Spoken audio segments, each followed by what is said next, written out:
Future సిటీలో plot కొనండి. Future లో మీరు కోటీశ్వర్లుగా మారే అవకాశం కోసం వెంటనే మాకు కాల్ చేయండి. నమస్కారం.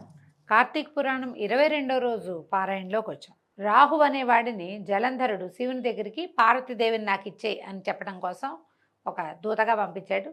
పరమేశ్వరుడు వాడిని అక్కడి నుంచి తోలేశాడు. ఆ తోలేయబడినటువంటి రాహు చావు తప్పి కన్నులోటపోయినంత పనయ్యి మొత్తానికి జలంధరుని చేరి జరిగిన విషయాలన్నీ చెప్పాడు. రాహు చెప్పిన విషయాలన్నీ వినగానే కోపోద్రిక్తుడైన జలంధరుడు పరమేశ్వరుని మీద రణభేరి వేయించాడు.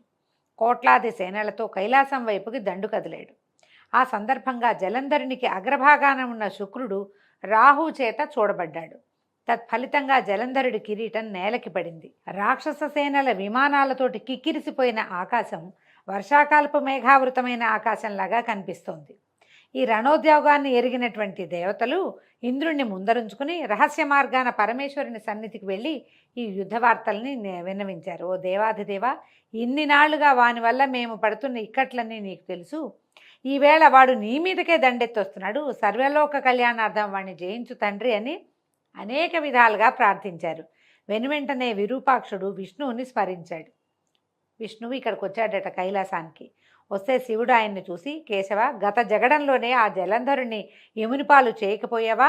పైగా పైపెచ్చు వైకుంఠాన్ని కూడా వదిలి వాడింటనే కాపురం ఉండటం ఏమిటయ్యా అని ప్రశ్నించాడు. దానికి జవాబుగా విష్ణువు, పరమేశ్వర, ఆ జలంధరుడు నీ అంశ వల్ల పుట్టడం చేత, లక్ష్మికి సోదరుడవటం చేత యుద్ధంలో నా చేత వధింపబడలేదు. కాబట్టి నువ్వే వానిని జయించాలి. బ్రహ్మదేవుని వరం వల్ల వీడు రుద్రాంశ సంభూతుడు అయినప్పటికీ సాగర గర్భాన జన్మించినప్పుడు అతనికి పేరిడిన సమయంలోనే బ్రహ్మ శివుని చేత తప్ప ఇంకెవరి వల్ల వీడు వజ్రుడు కాదు అని ఒక మాట అన్నాడు. కాబట్టి అతనిని నువ్వే వధించమని చెప్పాడు. అందుమీదట శివుడు, ఓ దేవతలేరా, వీడు మహాపరాక్రమవంతుడు. ఈ శస్త్రాస్త్రాల వల్ల కానీ నాచే కానీ మరణించేవాడు కాదు. కాబట్టి మీరందరూ కూడా ఈ అస్త్రశస్త్రాలన్నిట్లలో మేము ఈ తేజస్సులను సైతం ప్రకాశింపచేయాలి అని ఆజ్ఞాపించేసరికి విష్ణువాది దేవతలందరూ తమ తమ తేజస్సులను బయల్పరిచారు. గుట్టగా ఏర్పడిన ఆ తేజస్సులో పరమేశ్వరుడు తన తేజాన్ని కలిపి మహోత్తమము, భీషణ జ్వాలాస్యము, వేగ సంపన్నము, అత్యంత భయంకరము అయినటువంటి సుదర్శనం అనే చక్రాన్ని నిర్మించాడు. ఇప్పుడు సుదర్శన చక్రానికి అంత బలం ఎందుకు అంటే ఇట్లా ఇన్ని విధాల బలాలు కలిసి ఉన్నది. తర్వాత ఈ వధ అనంతరము దాన్ని విష్ణువుకే సమర్పించేశారు. అప్పటికే 1 కోటి ఏనుగులు, 1 కోటి గుర్రాలు, 1 కోటి కాల్బలగము, కైలాస భూములకు చేరినటువంటి జలంధరుణ్ణి దేవతలు, ప్రమథగణాలు ఒక్కుమ్ముడిగా ఎదుర్కొన్నాయి. నందీశ్వర, విఘ్నేశ్వర, సుబ్రహ్మణ్యేశ్వరాదులు కూడా తమ తమ గణాలతోటి జలంధరుని మూర్కొన్నారు. 2 తెగల మధ్య భయంకరమైన సంకుల సమరం కొనసాగింది. ఇరుపక్షాల నుంచి వచ్చేటువంటి వీరరస ప్రేరకాలైన భేరీ, మృదంగ, శంఖాది ధ్వనులతోనూ, రథనేమి ధ్వనులతోనూ, గజ గీంకారాలతోనూ భూమి విపరీతమైన ధ్వనులతో ప్రకంపిస్తోంది. పరస్పర ప్రయోజితాలైన శూల, పట్టిస, తోమర, బాణ, శక్తి గదాద్యాయుధ భరితమైన ఆకాశం పగలే చుక్కలు పొడిచినట్టుగా ఉంది. యుద్ధభూమిలో నేలకూలిన రథ గజాదుల కళేబరాలు రెక్కలు తెగిన పర్వతాల్లాగా గుట్టలుగా పడి ఉన్నాయి.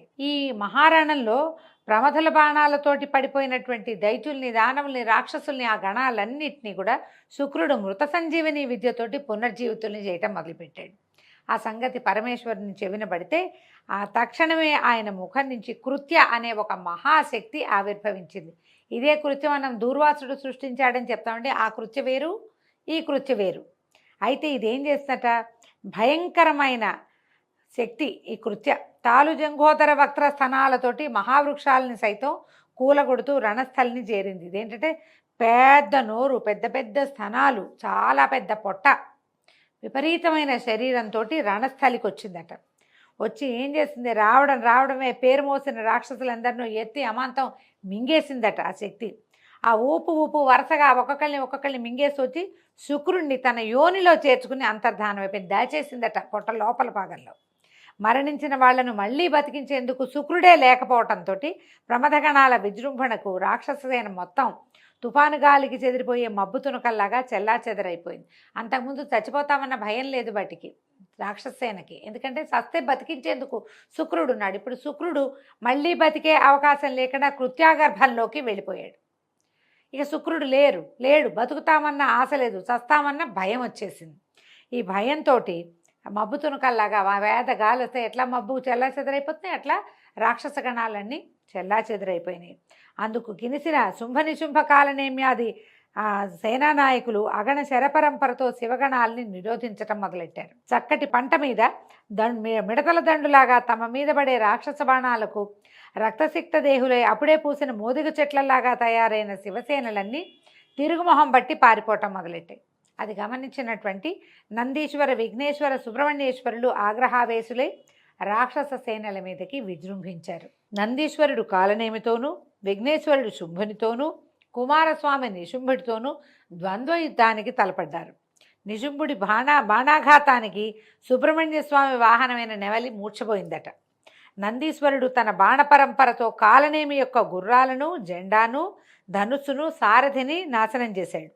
అందుకు కోపించిన శుంభుడు విఘ్నేశ్వరుడి వాహనమైన ఎలుకని బాణంతో బాధించాడు. అది కదల్లేని పరిస్థితి ఏర్పడడంతో వినాయకుడు గండ్రగొడ్డల్ని ధరించి కాలినడకన శుంభుని చేరి వాడి వక్షస్థలాన్ని చీరేశాడట. వాడు భూమిపై పడిపోయాడు. అది గమనించిన కాలనేమి, నిశుంభులు ఇద్దరూ ఒకేసారిగా గణపతి మీద కలిబడ్డారు. దీన్ని గుర్తించి వారి మధ్యకు రంగప్రవేశం చేశాడు వీరభద్రుడు. వీరభద్రుడు ఎవరండి? పరమేశ్వరాగ్రహం నుంచి పుట్టినవాడు. ఆయన వచ్చాడు. వినాయకుడి సహాయార్థమై వీరభద్రుడు కదలగానే కూష్మాండ, భైరవ, భేతాళ, పిశాచ, యోగిని గణాలన్నీ కూడా ఆయన్ని అనుసరించాయి. గణసహితుడైన వీరభద్రుని విజృంభణతో రాక్షస గణాలు హాహాకారాలు చేశాయి. అంతలోనే మూర్ఛదేరిన నందీశ్వర కుమారస్వాములు ఇద్దరు పునః యుద్ధంలోకి ప్రవేశించారు.